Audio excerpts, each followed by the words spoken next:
Well, this is Alfie and I'm Debbie, and we're going to show you how to make this wreath to help decorate your home for July the 4th in the reds, the whites and the blues. It's a really simple project because there isn't any sewing involved, so it's a great thing to get the kids involved in as well.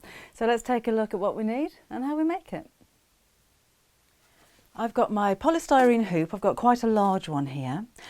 All of my scraps of fabric have been cut into squares. They don't have to be perfect squares. Some of these are quite triangular, at around about 2 inches square. But again, they can be really quite random. You need quite a lot of those.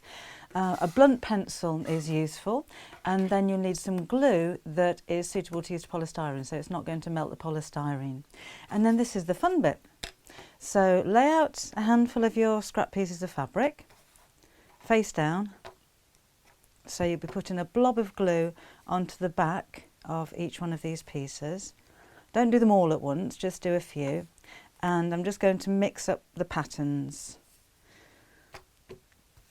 like so.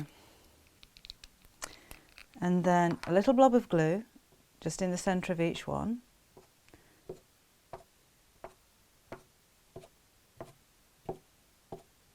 Like that. Again, it doesn't have to be perfect. And then you'll take your blunt pencil, pop your fabric over the top and squish it into the polystyrene. And just keep doing this all the way around until you don't see any of the white of the polystyrene anymore.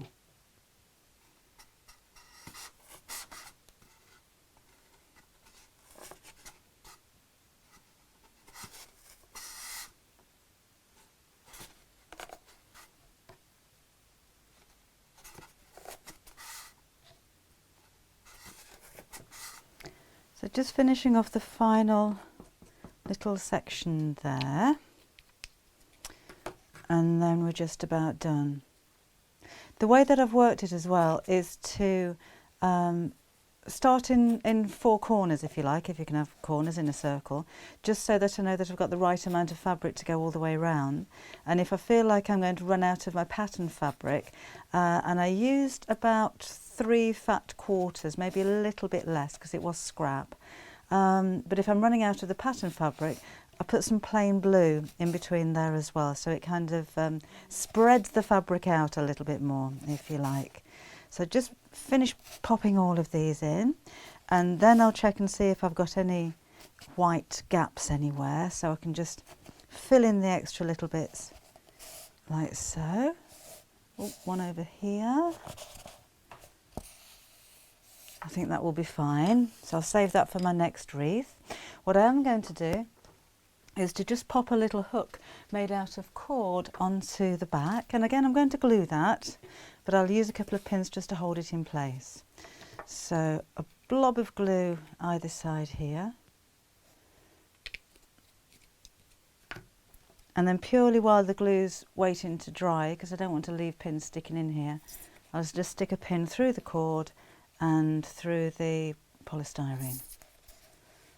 And that is my wreath for July the 4th, all finished. Don't limit yourself just to July the 4th though. I think the red, white and blues work absolutely perfectly for that kind of holiday time.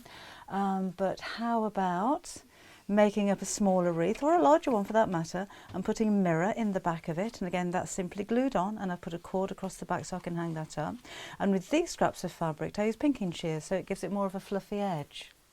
With my denim wreath, I like denim because I love the way that it looks all shaded, the different styles of blue, different colours of blue, and of course it frays as well, it gives it a shabby kind of look. And I glued some beads on as well because they look a little bit like berries. And then of course don't forget your Christmas wreath as well, and this one all in the Scandinavian colours of red and white. I've simply put a big red bow just on the bottom to decorate that as well.